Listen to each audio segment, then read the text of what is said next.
মানুষেরা ভোটে দাঁড়াইছে না। রাজনৈতিক বন্ধুরা আবার এটা রাজনৈতিক হিসেবে নিয়েন না। আমি আজকে অতিমাত্রায় রাজনৈতিক কথা বলতে চাই না, প্রয়োজন মনে করতেছি না। এই কথাটা রাজনৈতিক নয়, এটা নীতিগত কথা।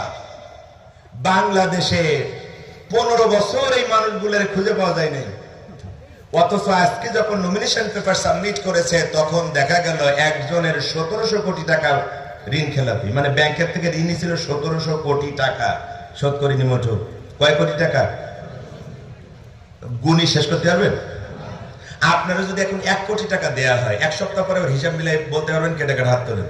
আমাদের প্রকৌশলী ভাই ছাড়া আর কেউ এরকম পাবলিক আছে কিনা সন্দেহ। কথা ঠিক না ভুল? যার সবচাইতে কম ঋণ খেলাপি সে হচ্ছে 2 কোটি টাকা। 2 কোটির থেকে শুরু করে 1700 কোটি টাকা পর্যন্ত ব্যাংকের ঋণ খেলাপি, অথচ 15 বছর খুঁজে পাওয়া যায় নাই। তার মানে এই মানুষগুলা সরকারে থাকলেও চুরি করে, না থাকলেও চুরি করে।